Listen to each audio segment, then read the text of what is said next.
अस्सलाम वालेकुम। वालेकुम सलाम। कुछ क्या बोलना भाईजान की नाम है ਤੁਹਾਡਾ? मोहम्मद अशरफ।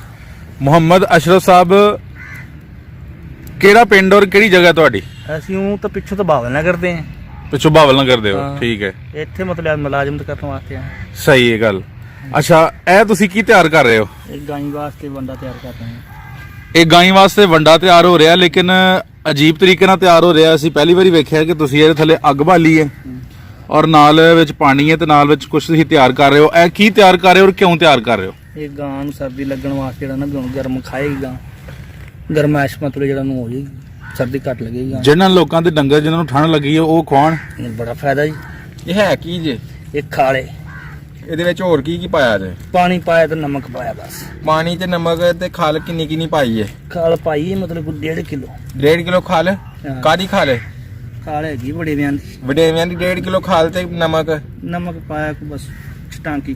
ਛਟਾਕੀ ਨਮਕ ਤੇ ਪਾਣੀ ਪਾਣੀ ਹੈ ਤਕਰੀਬਨ 2.5 ਕਿਲੋ। 2.5 ਕਿਲੋ ਪਾਣੀ। ਕਿੰਨੇ ਕੁ ਚਿਰ ਦਾ ਨੂੰ ਅੱਗ ਤੇ ਰੱਖਿਆ ਜੇ?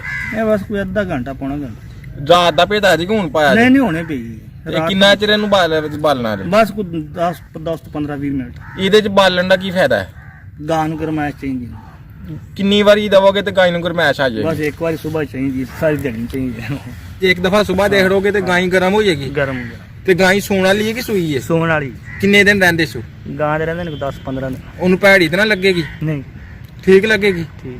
ਕਿੰਨੀਆਂ ਖੁਰਾਕਾਂ ਦਈਏਗੇ ਤੇ ਉਹਨੂੰ ਵੈਸੇ ਹੁਣ ਬਿਮਾਰ ਹੋਈਏ ਕਿ ਉਂਝ ਠੰਡ ਤੋਂ ਬਚਾਉਣ ਲਈ ਹੈ? ਨਹੀਂ ਠੰਡ ਤੋਂ ਬਚਾਉਣ ਲਈ ਉਂਝ ਸਿਹਤਮੰਦ ਹੈ ਇਸ ਟਾਈਮ। ਸਿਹਤਮੰਦ। ਤੇ ਕਿੰਨੀ ਦਫਾ ਦਿੰਦੇ ਜਾਈਏ ਤਾਂ ਠੀਕ ਰਹਿੰਦੀ ਜਾਨਵਰ? ਇਹ ਗਾਂ ਨੂੰ ਅਕਸਰ ਹੀ ਜਿਹੜਾ ਨਾ 1.5 ਕਿਲੋ ਸਵੇਰ ਪਾਓ, 1.5 ਕਿਲੋ ਸ਼ਾਮ ਨੂੰ ਪਾਓ, 3 ਕਿਲੋ ਇਸ ਤਰੀਕੇ ਨਾਲ ਬਾਲ ਕੇ? ਇਸੇ ਤਰੀਕੇ ਗਾਂ ਫਿਰ ਸਰਦੀ ਨਹੀਂ ਮਨਾਵੇ। ਕਿੰਨੇ ਦਿਨ ਮਤਲਬ 10 ਦਿਨ 20 ਦਿਨ? ਇਹ ਤਾਂ ਭਾਵੇਂ 2 ਮਹੀਨੇ ਪਾਰ ਹੋਏ ਕੁਛ ਨਹੀਂ ਹੁੰਦਾ? ਕੁਛ ਨਹੀਂ ਫਾਇਦਾ ਹੀ ਰਹੇਗਾ। ਫਾਇਦਾ ਰਹੇ। ਦੁੱਧ ਚ ਲਾਏ ਪਏਗੀ ਹਾਂਜੀ ਚੰਗਾ। ਚੰਗਾ। ਹੋਰ ਇਹਦਾ ਕੀ ਫਾਇਦਾ? ਹੋਰ ਫਿਰ ਇਹਦਾ ਕੀ ਫਾਇਦਾ ਹੈ? ਸਰਦੀ ਦਾ ਮਸਲ ਜ਼ਿਆਦਾ ਫਾਇਦਾ, ਦੁੱਧ ਦਾ ਵੀ। ਸੂਣ ਵਾਲੇ ਡੰਗਰ ਨੂੰ ਦਿੱਤਾ ਜਾ ਹਾਂ, ਸਕਦਾ ਸੂਣ ਹੈ। ਵਾਲੇ। ਸੂਣ ਤੋਂ ਪਹਿਲੇ ਭਾਵੇਂ ਜਿੰਨੇ ਦਿਨ ਮਰਜ਼ੀ ਦੇ ਲਓ। ਹਾਂ। ਜ਼ਬਰਦਸਤ। ਹੂੰ। ਤੇ ਇਹ ਇਹਦਾ ਆਂਦਾ ਕਿੰਨੇ ਕੁ ਦਾ? ਇਹਦਾ 1.5 ਕਿਲੋ ਬਣੇਵੇਂ ਦਾ ਖਲ। ਡੇਢ ਆਪੇ ਹਿਸਾਬ ਕਰ। ਥੱਲੇ ਦੀ ਅੱਗ ਬਾਲਣੀ ਉਹ ਕਿੰਨੀ ਕੁ ਤੇਜ਼ ਬਾਲਣੀ ਹੈ? ਅੱਗ ਤੋਂ ਮੱਠੀ ਬੜੇ ਚੰਗੀ। ਮੱਠੀ ਬਲੇ ਤੇ ਜ਼ਿਆਦਾ ਠੀਕ ਰਹਿੰਦੀ ਹੈ। ਠੀਕ ਹੈ। ਜਿਹੜੀ ਸ਼ਾਇਦ ਦੀ ਮਰਜ਼ੀ ਅੱਗ ਹੋਏ, ਜਿਹੜੀ ਸ਼ਾਇਦ ਜੇ ਗੈਸ ਦੀ ਹੋਏ ਤਾਂ ਬਹੁਤੀ ਗਰਮ ਨਹੀਂ ਹੁੰਦੀ। ਨਹੀਂ ਭਾਵੇਂ ਕਿਹੜੀ ਸ਼ੇਦ ਮਰਜ਼ੀ ਅੱਗ ਹੀ ਬਾਹਰਨੀ। ਠੀਕ ਹੈ। ਤੇ ਕਿੰਨੀ ਦੇਰ ਦੱਸਿਆ ਜਾ ਅੱਗ ਬਾਲਣੀ? 10 ਤਕਰੀਬਨ 10-15 ਮਿੰਟ 20 ਮਿੰਟ ਬਾਅਦ। 10-15-20 ਮਿੰਟ। ਹਾਂ। ਜ਼ਿੰਦਾਬਾਦ। ਦੇਣ ਦਾ ਤਰੀਕੇ ਦਹੀਂ ਦੀ ਕਿਸ ਤਰ੍ਹਾਂ ਫਿਰ? ਬਸ ਅੱਗੇ ਰੱਖ ਦੋ ਐਵੇਂ ਜਾ ਆਪ ਹੀ ਖਾ ਲੈਂਦੀ? ਆਪੇ ਖਾ ਲੈ। ਤੇ ਜਿਹੜੀਆਂ ਆਪ ਹੀ ਨਾ ਖਾਣ? ਉਹ ਖਾ ਜਾਂਦੀ ਗਾਲ ਕੋ ਛੱਡਦੀਆਂ ਨੇ। ਮਜ਼ੇਦਾਰ ਨੇ ਤੇ ਹੋਰ ਜਾਨਵਰਾਂ ਵਾਸਤੇ ਮਜ਼ੇਦਾਰ। ਠੀਕ ਹੈ।